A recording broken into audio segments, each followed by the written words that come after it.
Ratter took his seat in the small presentation room. He looked around at all of the others sitting in their species-specific body-supporting structures. It was a good turnout, he reflected. Perhaps 50 or so sentients, arranged in a rough semicircle around a raised platform, crowding the small, well-lit room, with its off-brown walls and cheap white pseudo-polymer flooring. Mostly Fegrin like himself. They made the room look like a sea of tall, blue-skinned, three-tentacled bodies. He also spotted a group of Tagorians towards the back, slowly fluorescing at each other, in their species' unique mode of communication. Idiots, he thought. What did they think they were going to get out of this? A species with no atmospheric vibration sensors couldn't very well enjoy what they were here to experience. They would probably be standing at the back for the whole recitation, wondering when it was going to start. Still, he reflected, at least their appearance here meant that they were getting the word out.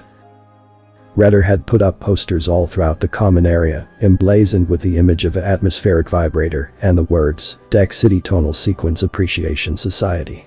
And below that, in smaller text, the reason for that particular gathering.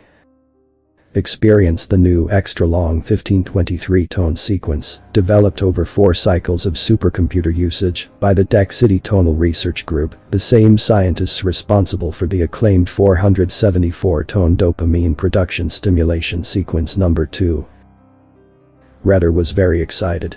Even with the extra length, there must have been some very advanced neural simulation models in use for the composition to have taken 4 cycles.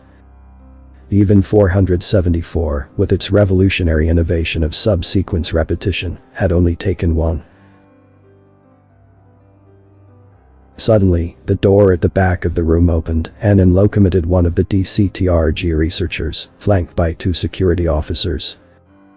Redder disliked the presence of the security officers, but realized the necessity of their presence. The military and therapeutic applications of tonal sequencing had yet to be fully realized. Given that the field was only 40 cycles old, the DCTRG, generous enough in displaying their trade secrets in front of a recreational audience, obviously needed to protect themselves from espionage. Thus the security officers, warily scanning the audience for any hint of a recording device, as the researcher made his way to the atmospheric vibrator on the platform. He stooped down, and from an encrypted entry extra-dimensional storage device, took the data card containing the new sequence, and placed it in the entry port of the vibrator.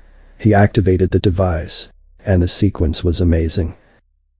It started out in a similar way to 474, using tones mostly in the 1500 to 2000 Hz range, with a few near 200 Hz as well.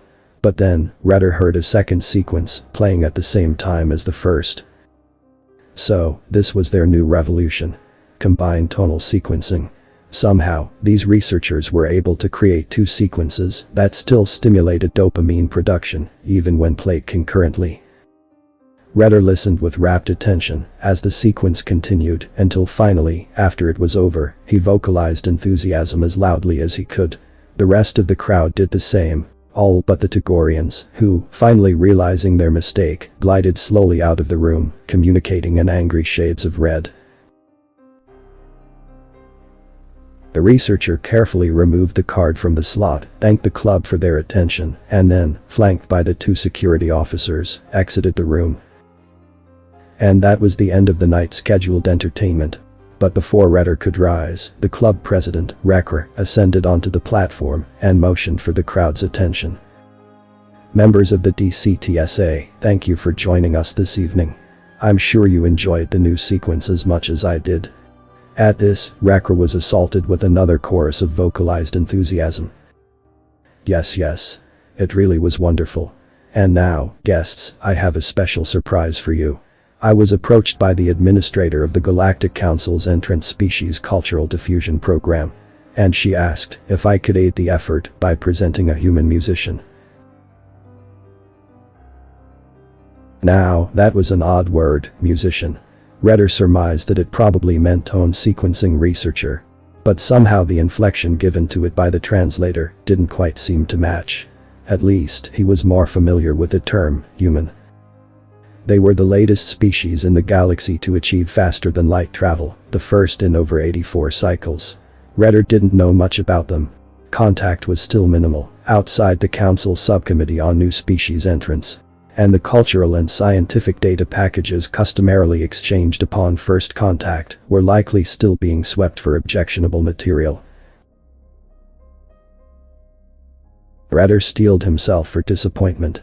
A species as primitive as their probably hadn't moved that far past basic semiconducting transistor-based computing. Even the most simple complete neural modeling algorithms required for tone sequencing needed at least a multi-facet quantum processor to run.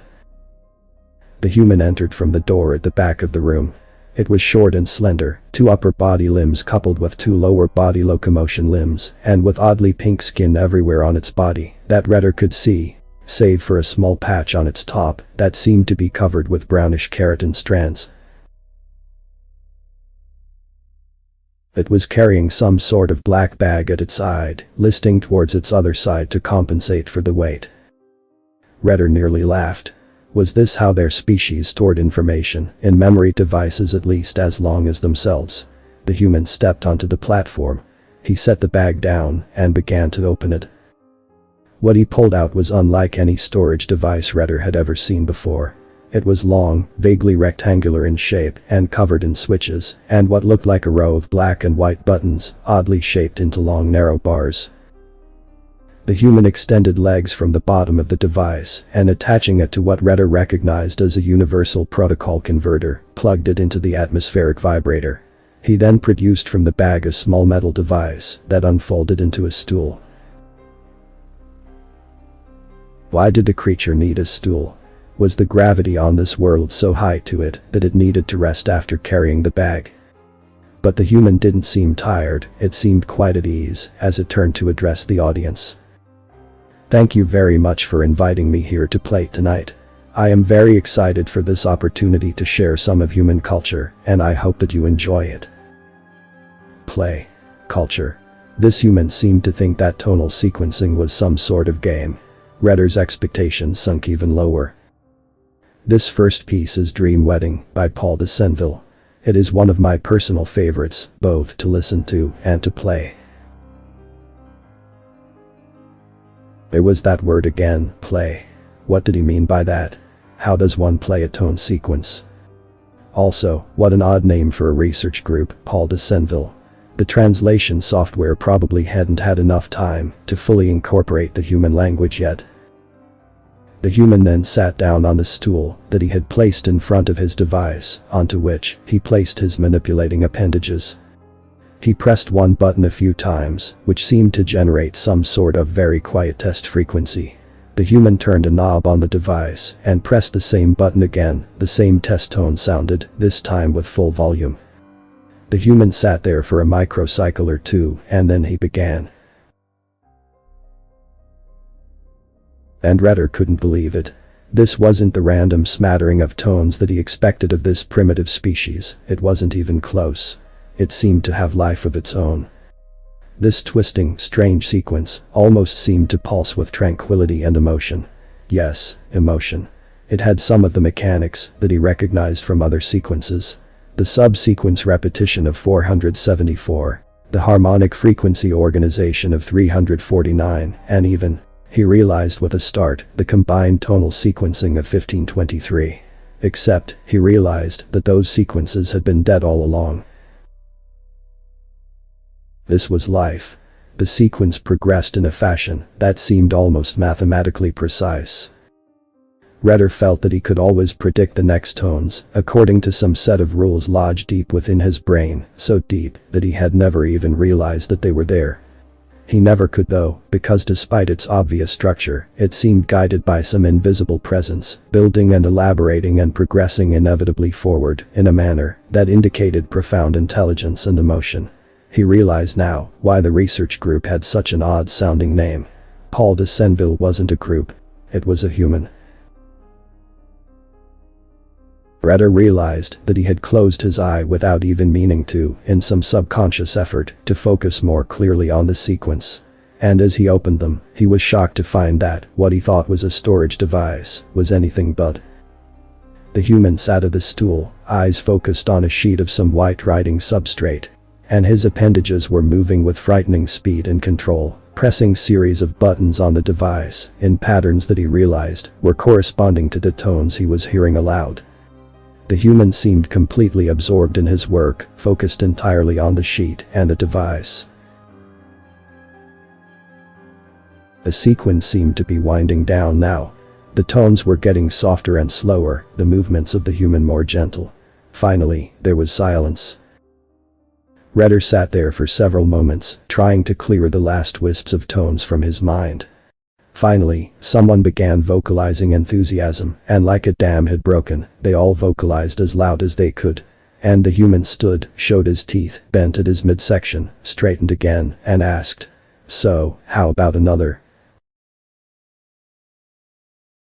The author's name and the link to original text is in the description.